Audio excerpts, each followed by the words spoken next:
What a mess. How exactly did the ministers, the regulators and the companies get us into this gas and energy crisis situation?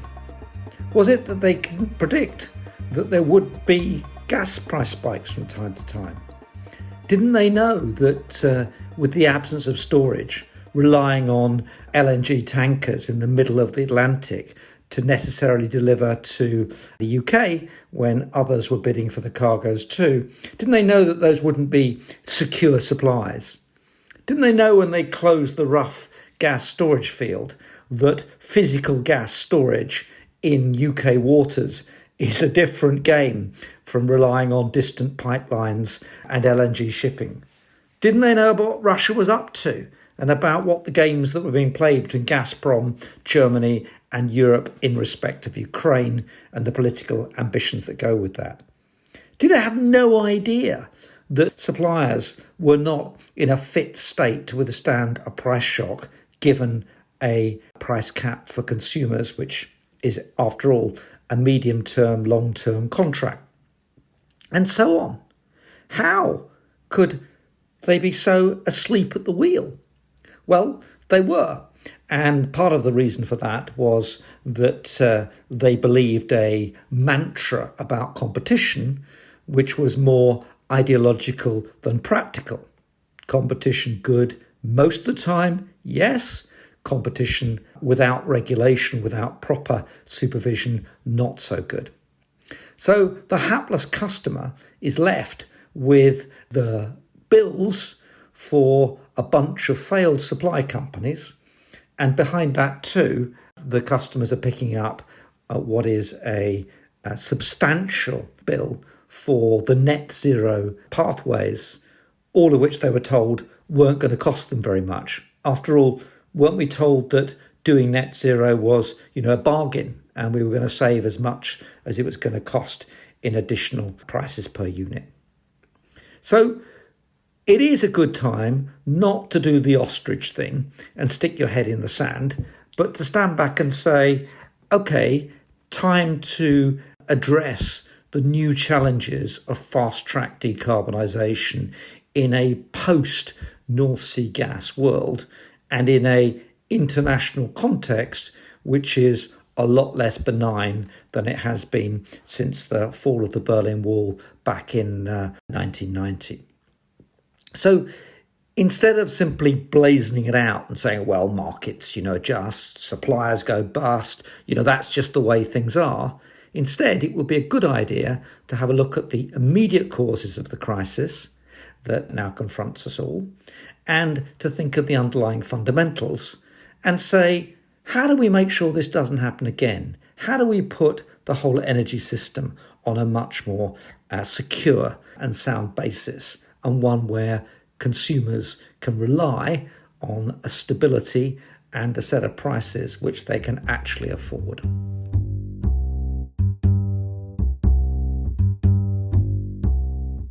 So there are 4 immediate causes of this particular crisis. And when you're opening your new electricity bill arriving in October with another 10% on top, it's worth reflecting on what those causes are. One is Russia. Europe depends heavily on Russian gas, and Russia has always seen gas as a strategic resource, a fundamental resource, which is there to bargain with, and particularly bargain in the old resource relationship with Germany at the core. Who didn't see that the Nord Stream pipeline issue, Nord Stream 2, and the licenses and the operation, the sanctions, wouldn't be matters of high politics? And who didn't see that in the absence of building up the stores of gas in Europe in the normal way over the summer, that just because Russia had a set of long-term contracts, which of course it has honoured with Europe, it wasn't necessarily going to give the short-term gas, which it could have done, which would have headed off this crisis. This is a major piece of geopolitical strategy, and the hapless British sit on the periphery and say, well, it's all Europeans, nothing to do with us, we've left the EU. Well, I've got news. We haven't left the European energy markets. All our suppliers, including Norway, also interact with the European market, and it's pretty hard to shield ourselves in a post-North Sea gas world without storage from the kind of shocks which are currently being administered by the Russians. The second immediate cause is low wind output. It's as if people have woken up to the idea, somewhat surprised that, wind is intermittent. Well, it's inherently intermittent. And if you want to have an energy system with a lot more wind, and we probably do, then you have to design the system to cope with the intermittency that goes with having a lot of wind. And we clearly haven't. We've just assumed the market will sort that out. Then there's the third immediate cause, the reason why your bills and my bills are going up immediately, which is that we still price electricity off the marginal cost of the last generating unit necessary to meet the demand. In the jargon, we use the system marginal price and pay that to all the generators. But haven't we moved on? Haven't we gone to a lot of capacity being wind and solar, all with almost zero marginal costs? Nothing in the last few weeks has increased the cost of generating from wind or solar. So why should we pay the price of gas to wind and solar, add that to our bills, and then get that 10%, 12% bill increase that's just landed on your doorstep? This is a 20th century way of going about it, where it was mostly coal and then gas in the system, and the wholesale energy market worked rightly then off marginal costs. We've moved on. What we have now is a capacity world, not so much a variable marginal cost energy world, and the price we should be paying should reflect the costs of delivering the power we require, and much of that is capacity cost, not wholesale prices, and frankly you shouldn't be paying any more for wind today than you paid in the summer. But you are, because the market has not been reformed to deal with the consequences. And as a result, there are a lot of people out there who, while you're suffering your increased bill, are making some stupendously good profits. This isn't the way to run an energy market for the future, for our net zero renewables world. Then after that, there is the particular characteristic of low wind this summer. And that is an unfortunate coincidence of events with the problems on the gas front. It's one thing to say gas is intermittent and we should be pricing off the capacity that goes with it and backing it up. It's another thing to say, well, you know what, we should not think through what happens when you have a quiet period. And we genuinely have. And the reason this is going to matter, and it might cause you a lot more pain over the winter and into the spring, is that a low wind period, which might arise in, say, January and February, with a high pressure, cold and dull skies, weather systems sitting over Northern Europe, could really give a lot of pain.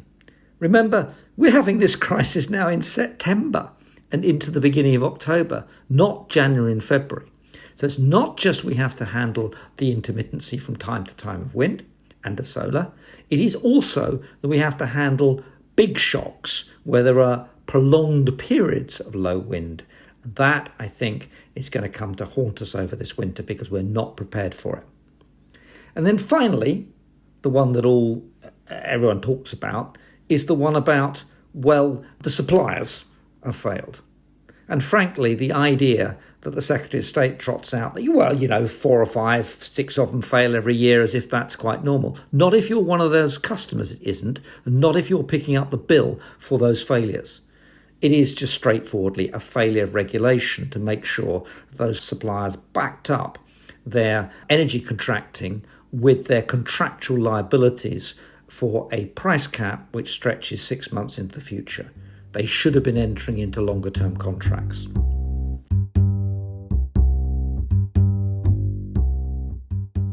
And that leads us to the more fundamental points that lie behind these immediate causes. One of them is that we have moved to an overwhelmingly spot short-term energy world. It's all about trading and traders and volatile prices and short-term contracting.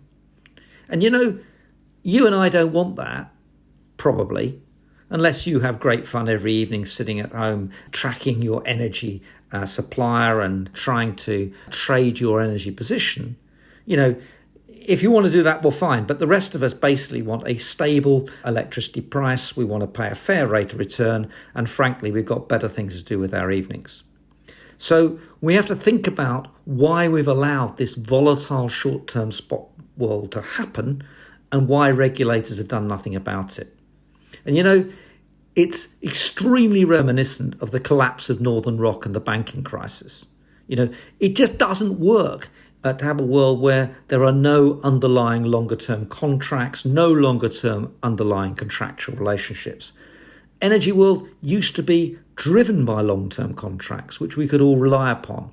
We have to think quite hard about that framework going forward. We have to think too about the fact that it's capacity and zero marginal costs which are driving the future energy markets, not volatile spot markets, which have given us the current and immediate problems that we face. In the cost of energy review, I suggested precisely how you could ensure that security supply would be achieved by making sure the capacity was in place and on a path towards decarbonisation at the same time. It was called the equivalent firm power market, and of course lots of the lobby interests would realise that if we did it properly, they wouldn't quite be in some of the fortunate positions they find themselves in today. But you and I as customers certainly would be in a better place. We need a strategic reserve too. We don't need to pay the spot price of gas for the whole electricity system. We need a standby reserve of gas and other options to back up that wind. These are all practical things we could get on with. And if we would move away from the ostrich approach and think seriously about the shocks to come, we would be getting on with these things. And the cost of energy review, which I wrote, and it was produced back in October 2017 for the government, sets out how to do that. There may be other ways of achieving the same outcomes, but surely the status quo is not going to get us through. And I worry too that the ostrich approach, the idea, the markets will all sort it out, it'll all be fine, will not only produce more crises in the future and do more harm to customers who will eventually find they not only can't pay but won't pay. But in addition, of course, if you're a minister and you proclaim the market's going to sort it out and you don't address the problems in front of you, that might just come back and whack you over the head pretty hard going forward. So, this crisis is predictable. The causes of this crisis are pretty clear and well known. It needs action now, not action sometime in the future. It's probably going to be a very unpleasant winter, and we need to get on with a framework that's fit for the 21st century, fit for a world of decarbonisation, fit for a world of renewables, fit for a world of zero marginal cost. And we need to get away from the idea that lots and lots of suppliers, 70 of them plus, are out there providing a better deal for us than something that we had before, which was more stable and more predictable. Let's get away from the ideology and let's get on to the practical. After all, the climate and your energy security and your bills won't wait to see if the ideology will eventually work. Thank you.